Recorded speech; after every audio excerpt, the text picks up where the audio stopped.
Want to master grammar so you can speak properly, express yourself better, and understand more?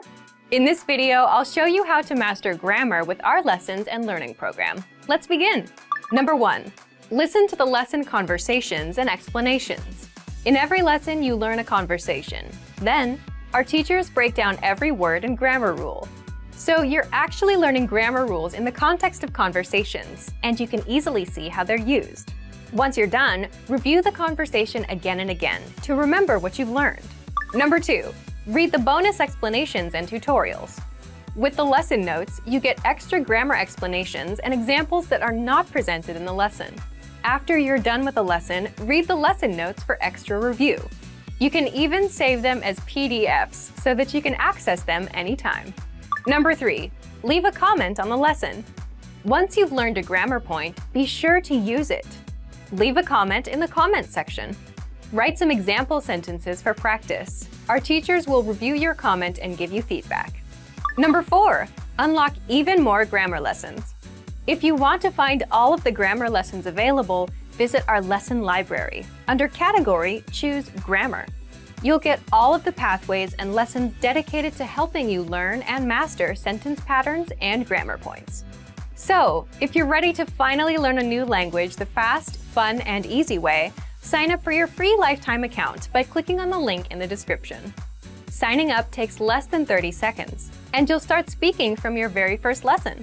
If you enjoyed these tips, hit the like button, share it with anyone who's trying to learn a new language, and subscribe to our channel. We release new videos every week. I'll see you next time. Bye!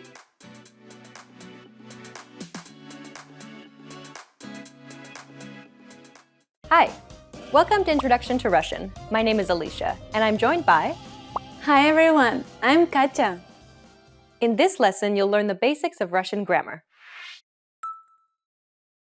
Word order refers to the order in which words are structured to form a sentence in a given language.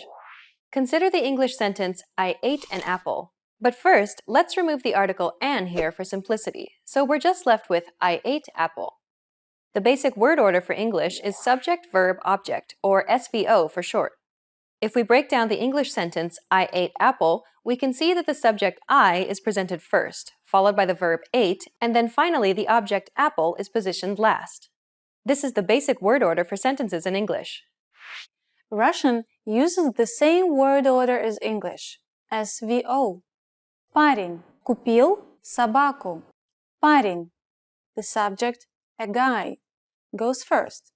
Купил, the verb bought, goes second. And собаку, the object dog, goes last. This means that you can create any basic sentence in Russian simply by exchanging the English words for Russian words using a dictionary and still be understood. Isn't that easy? In fact, Russian word order is much more flexible than English. Compare the following examples. Cats eat mice. If we were to swap the subject with the object, we'd get mice eat cats. As you can see, the SVO word order in English is fixed. Changing the word order changes the meaning of the sentence completely. Russian, on the other hand, is much more flexible. Starting with the SVO word order, кошки едят мышей.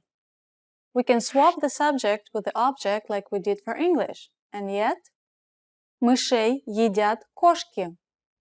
The meaning of the sentence remains the same. In fact, we could swap the sentence any which way, and it still wouldn't change the core meaning of the sentence. Unlike English, Russian doesn't rely on the word order of the sentence to signify if a word is the subject or an object, because it uses special word endings that act as markers to indicate the role of the word in the sentence. In this example, we use the word ending "ей" in мышей to indicate that mice is the object of the sentence. And so we can move it around anywhere in the sentence and it still be the object. Now you know how to create basic sentences in Russian, but how do you make a sentence negative? Negation in Russian is easy. Just add "не", meaning no, before the verb. Он спит. Он не спит. Я знаю. Я не знаю. Unlike English, Russian permits double negatives. So in English, you would say nothing happened. But in Russian, we would say nothing didn't happen. Ничего не произошло. You can form many basic negative sentences in Russian by placing no before the verb. Turning a sentence into a question in Russian is even easier than turning it into a negative sentence. Simply raise your pitch at the end of the question as you would in English. Unlike English, though, you do not need to rearrange the order of any words. Simply say the sentence and raise the pitch at the end. Ты понимаешь? Ты понимаешь? To ask more than yes or no questions, you'll need to learn question words. Some common question words are Что? Как? Кто? Какой? Когда? We'll cover more of this in future lessons on Russian grammar. Well done! Let's wrap up this lesson by recapping what we've learned. In this lesson, you learned that Russian sentences can be formed using an SVO word order, just like English. Additionally, Russian uses markers to indicate the role of a word in a sentence, which allows the word order to be much more flexible. You make a negative sentence by adding no before the verb. And to create basic questions in Russian, simply add a question mark and raise your pitch at the end of a sentence. Hello and welcome to Ask a Teacher. My name's Lina, and here we'll talk about the most common questions you have about the Russian language. And today's question is, what's the Russian alphabet called, and where does it come from? Russian uses a writing system called Cyrillic script. Besides Russia, Cyrillic script is used in parts of Europe and Central Asia, although each country has its own modified Cyrillic script. There are 33 letters in the Russian alphabet, 10 vowels, 21 consonants, and 2 other signs, which don't have a sound on their own. What those 2 other signs do is they modify the consonant sound that comes before them. So there's a hard sign and a soft sign. Cyrillic script got its name from the Byzantine missionary Saint Cyril. He and his brother Methodius created the older Glagolitic alphabet. Cyrillic script was used together with the literary Old Church Slavonic language. Its early writings date back to the 9th century. In the 18th century, Peter the Great revised the Cyrillic script. He created new standardized letter forms, which were closely modeled on the Western Latin letter forms. Later on, Russian alphabet underwent a few other reforms, and 2 of them happened quite recently, in the 20th century. It's worth mentioning that the Russian you see in newspapers and on TV is not quite the same Russian you'll see written with pen and paper. This is because Russian people often write in cursive, and just like English cursive letters may look somewhat very different from print, so do Russian letters. Keep that in mind if you see something written down that looks quite unfamiliar to you. So how was it? Pretty interesting, right? I wonder if you have more questions to ask me. Do leave them in the comments below, and I'll do my best to answer them. До встречи! See you soon! Hi everyone, and welcome to Ask a Teacher. I'm Lina, and I'm here to answer the most common questions you send us about the Russian language. And the question for today is, what are the differences between Russian and English sentence structures? The most obvious difference between Russian and English sentence structure is word order. English has a fixed order of subject, verb, and object. Russian is a lot more flexible. In Russian, you can place an object both before and after the verb. Take the sentence, I don't know him. Я не знаю его. Here, его, him, is an object. It can be placed before the verb. Я его не знаю. After the verb, я не знаю его. And even in the very beginning of the sentence, его я не знаю.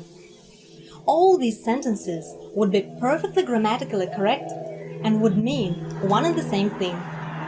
At first, it may seem simple and even convenient to be able to switch the words around. However, the reason Russian sentences make sense, no matter how you shuffle the words around, is that the words themselves carry a lot of grammar nuances. If you need to convey a grammar nuance, you make a change to the word, not the whole structure. And this change can be made with the help of suffixes, prefixes, or endings. Almost all Russian words can be changed. Let's see how Russian nouns can be changed. Russian nouns decline depending on 6 grammar cases. You decline a noun when you need to change it from its initial or nominative form to some other form. For example, the word pалочки, chopsticks, is an initial form. It can be used in a sentence like this. Вот мои палочки. Here are my chopsticks. To say that you eat sushi with chopsticks, you change the word палочки into палочками. I eat sushi with chopsticks. Я ем суши палочками. So you take out the ending «и» and replace it with the ending «ами». Палочки палочками. Палочками is an instrumental case of the word палочки. As you can see, the change is made with the help of an ending, not with the help of preposition, as in English.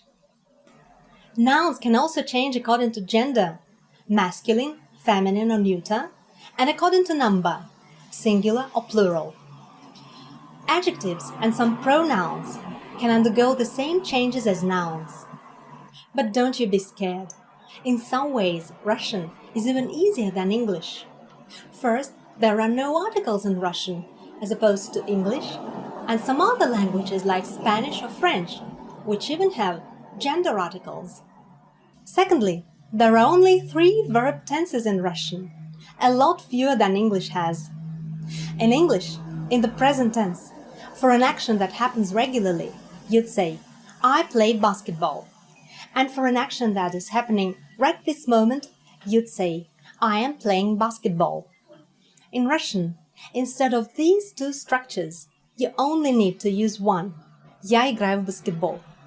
And then you can specify. Я играю в баскетбол каждый день. I play basketball every day. И я играю в баскетбол сейчас. I'm playing basketball right now. Another thing that makes learning Russian is just a bit easier is that there are no auxiliary verbs in Russian. Words like do, have, or be. Of course, we do have all these basic words in Russian. The thing is that they don't act like auxiliaries in the sentences. In English, if you need to make a negative out of a statement, you need to carefully choose the right form of the auxiliary verb, do, for example, and make changes to the word order. So, he liked ice cream in its negative form becomes he didn't like ice cream. We like ice cream becomes we don't like ice cream. And the baby likes ice cream becomes the baby doesn't like ice cream, and so on. In Russian, all you need to do is use one and the same word не, which can be translated into English as not. This word не can be placed in front of any word in the sentence, and that alone will make the sentence negative. So, он любил мороженое. He liked ice cream. Он не любил мороженое. He didn't like ice cream. Мы любим мороженое. We like ice cream. Мы не любим мороженое. We don't like ice cream. Ребенок любит мороженое. The baby likes ice cream. Ребенок не любит мороженое. The baby doesn't like ice cream. Easy. Lastly, just like with negatives, to turn a statement into a question, in English, you need to change the entire structure. In Russian, all you need to change is intonation. So in English, you are going to work tomorrow becomes are you going to work tomorrow? In Russian, you don't have to move the words around. All you need to do is change your intonation and the statement becomes a question. Like this.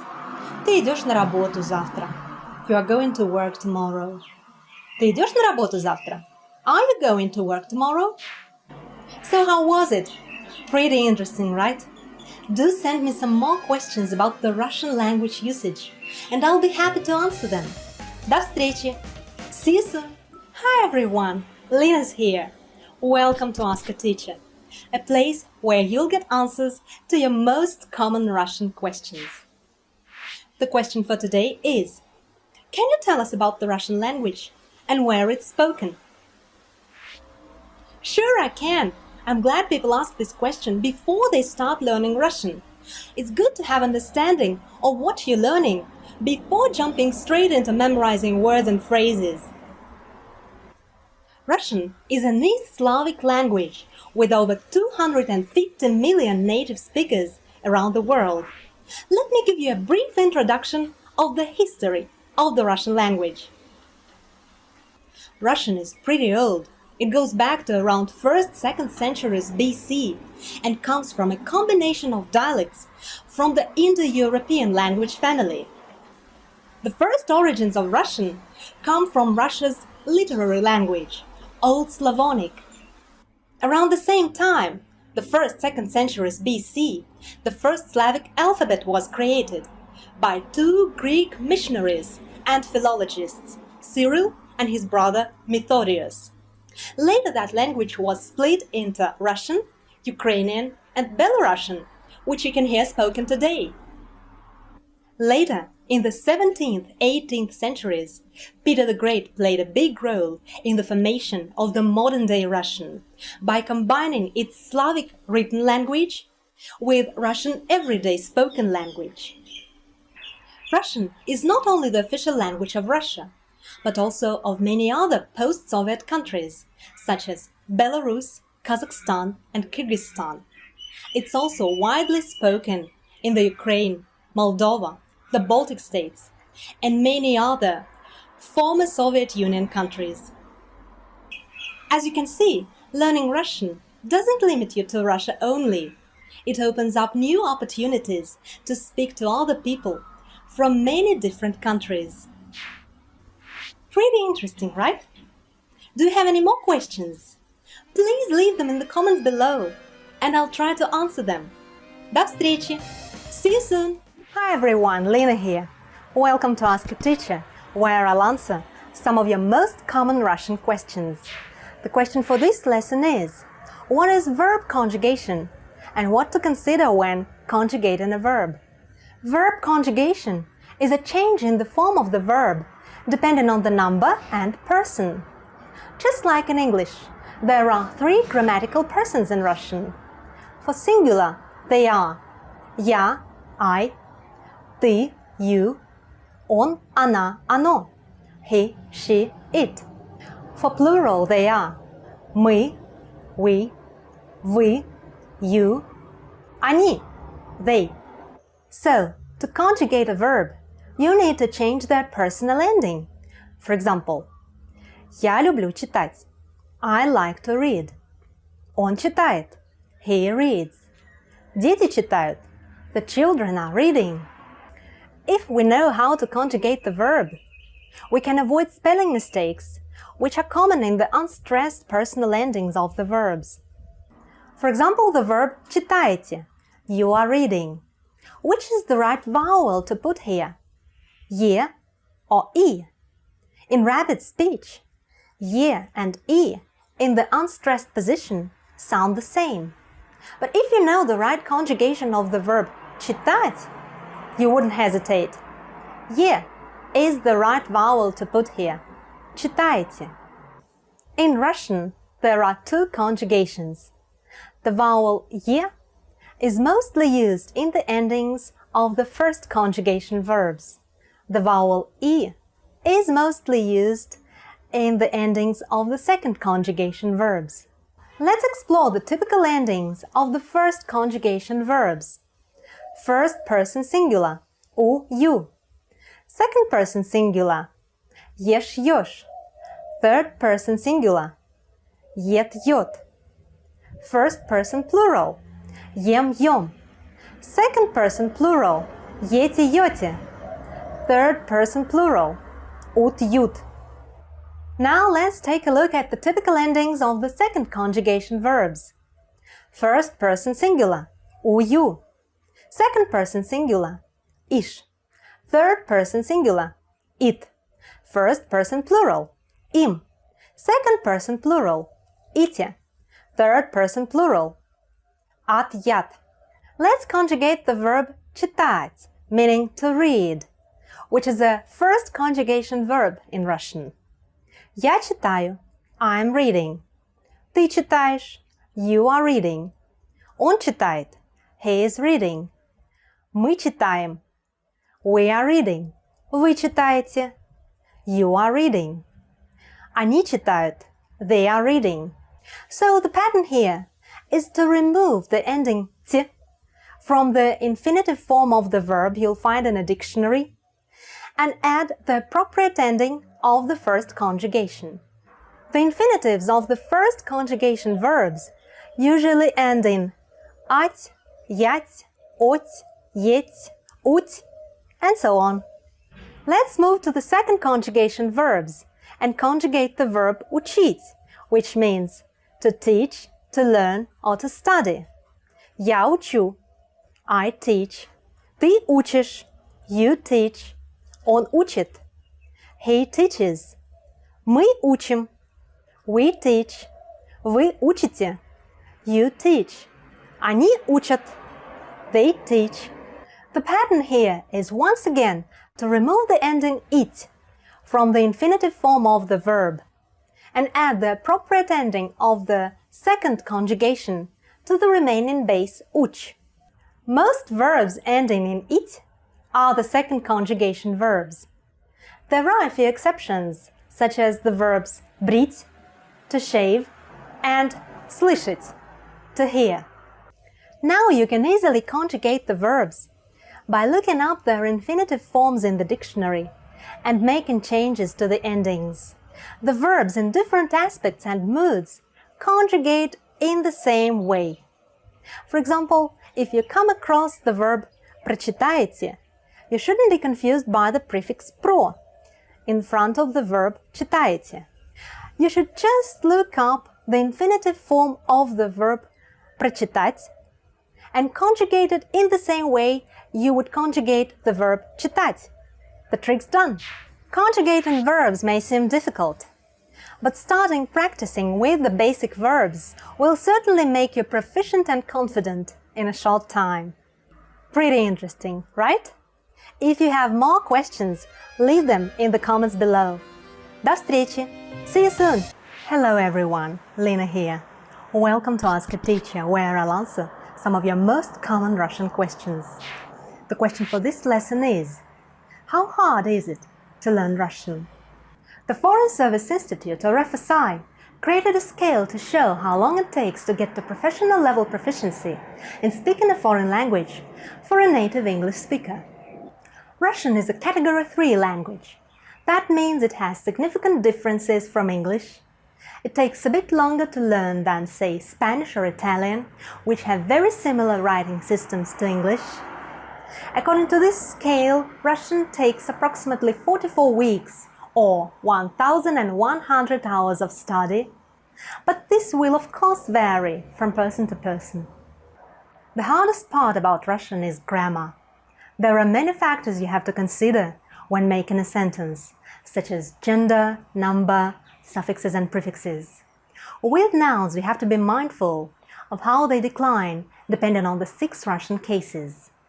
With verbs, you have to be mindful of the imperfective and perfective forms, which are verb aspects that indicate whether an action is ongoing or has already been completed.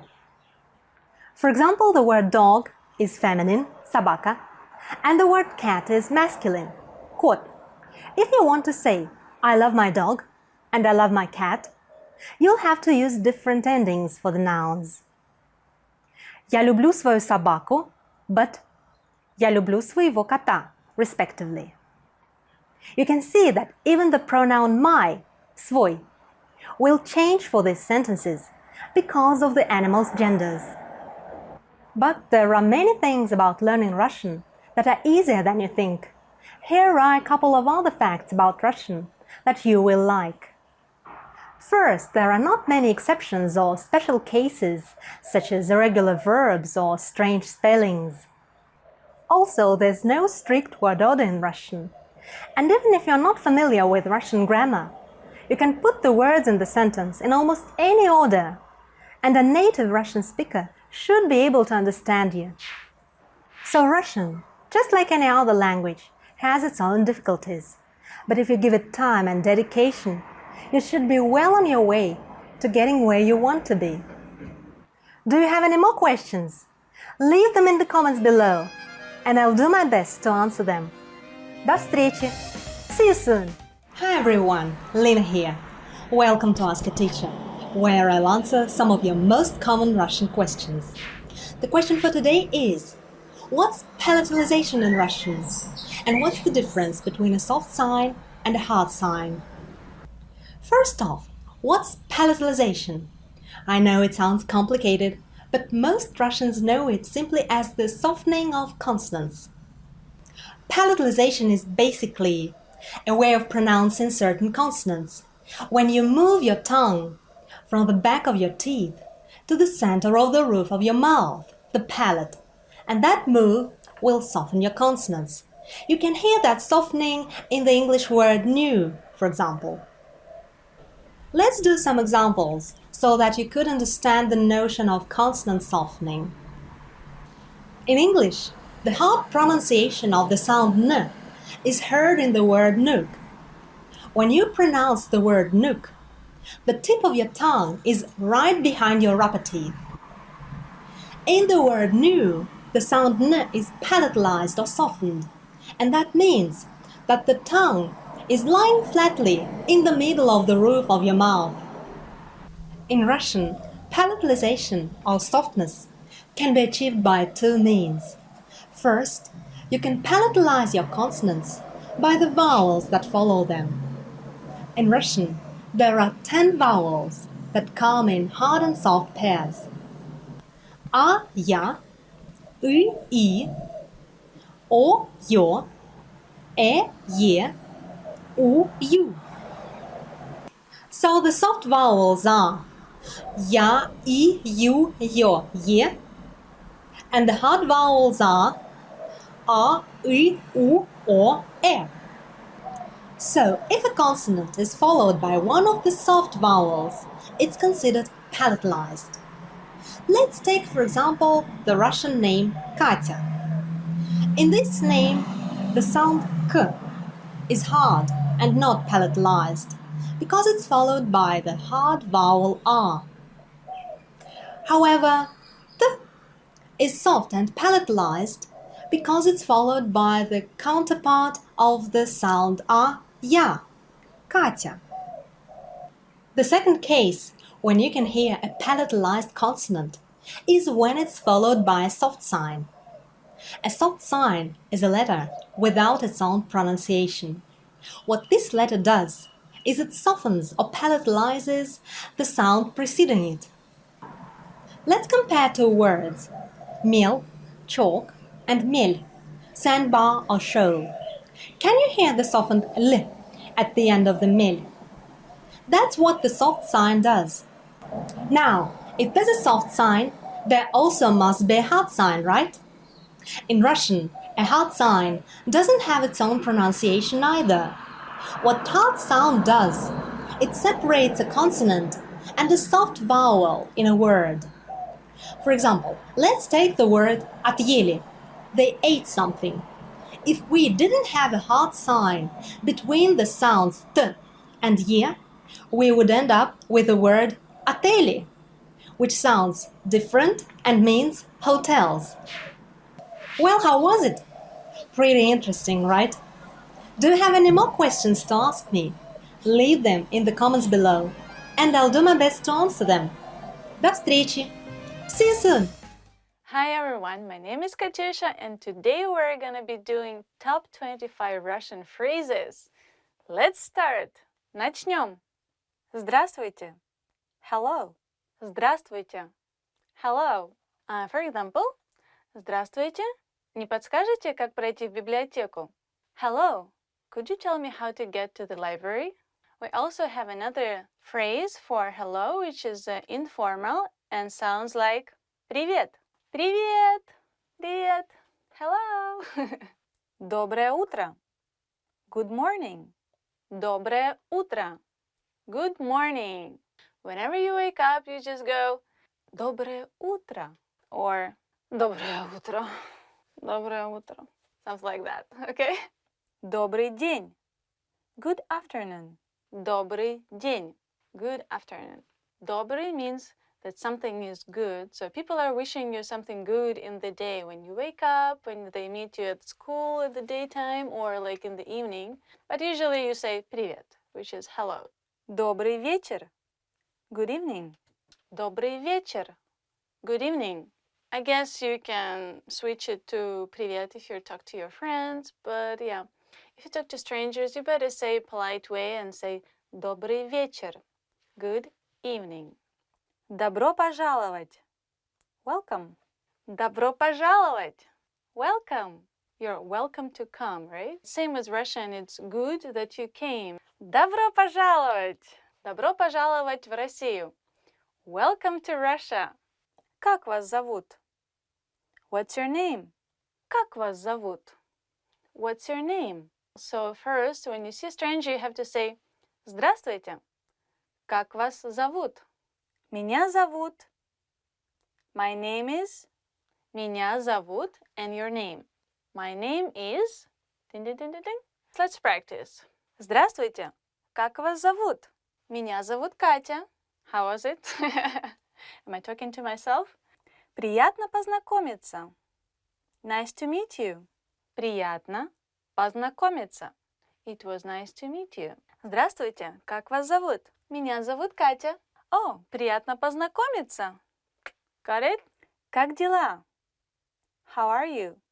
When you meet anyone, you know, you want to ask what? You want to ask, how are you, right? So sometimes instead of hello, you just go, how are you? Как дела? Привет, как дела? Literally, how are your things going? So now you can make a conversation. А у тебя? How about yourself? Привет, как дела? Хорошо. А у тебя? And how are you doing? Which makes sense. So they care about you. They want to know how you're doing. It's nice. Спасибо. Thank you. Спасибо. Thank you. Привет, как дела? Хорошо, спасибо. А у тебя? Пожалуйста. Please. You're welcome. Пожалуйста. Please. Or you're welcome. The difference in please and you're welcome is just the way you say it. For example, Mom, please, I don't want to go to school. Пожалуйста, мама, я не хочу идти в школу. Which we can hear every morning. Or you can say, present, an iPad from my friend is like, спасибо. And they go like, пожалуйста. Like, you're welcome. Что нового? What's new? Что нового? What's new? Basically, it's same as как дела. Just you want to know more details of how things are going. So, привет, как дела? Что нового? Hi, how are you? What's new? До встречи. See you later. До встречи. Usually we don't wave hands. See you later, see you soon. Means literally, till next time I see you. До свидания. Goodbye. Or you can say пока-пока, which means bye-bye. Где находится туалет? Where is the bathroom? Где находится туалет? Where is the bathroom? You can make it shorter because the word находится literally means located or to be, can be just cut out. So you can just say где туалет? Where is the toilet? Or you can ask где здесь туалет? Where is a toilet around here? It's a very important phrase because it's not easy to find free toilets. Remember that one. Сколько это стоит? How much does it cost? Сколько это стоит? How much is it? How much does it cost? So try next time when you're shop. Я хочу заказать. I would like to order. Я хочу заказать. I would like to order something. Я хочу заказать салат. I would like to order salad. You made up your mind, so you want to order this. So я хочу. If you want to say it in a more polite way, for example, you're in a very high-end restaurant, and so you want to be polite with the waiter, so you could say я бы хотел заказать. I would like to order. Я бы хотела заказать чашечку кофе. I would like to order a cup of coffee. That would sound much nicer. Счет, пожалуйста. Check, please. Счет, пожалуйста. The check, please. Oh, официант. Счет, пожалуйста. Now you can have a dinner or lunch in the restaurant. That's nice. Который час? What time is it? Который час? What time is it? Excuse me, what time is it now? Извините, который час? Извините. I'm sorry. Excuse me. Извините. I'm sorry and excuse me. If you say I'm sorry, you can say извините, like you're really sorry about something you've done. But you can say excuse me, like you stepped on somebody's foot in a train. You can say ой, извините. Хорошо. Good. Okay. Хорошо. Okay. Good. When somebody asks you how are you doing, как дела, you can say хорошо, спасибо. I'm good, thank you. Помогите. Help. Помогите. Someone. Help, help, help me, somebody. Помогите. For example, if you're a big forest and you don't know your way out, so you have to shout to let people hear you. So you're like, помогите. But it's really a rare situation. I hope you won't be in it. Да. Yes. Да. Yes. Russian people say a lot. Да, да, да, да, да. Yes, yes, yes, yes, yes. I agree. Да, да, да. Нет. No. Нет. No. Нет. Would you like to go to dinner with me? No. Нет. Thank you for watching. And today we did top 25 Russian phrases for daily conversation. And don't forget to subscribe for our channel. Thank you. Bye-bye. Пока-пока. Oh, Katya, thank you. Thank you so much. You're so good. Oh, не за что. Want to speed up your language learning? Take your very first lesson with us. You'll start speaking in minutes and master real conversations. Sign up for your free lifetime account. Just click the link in the description.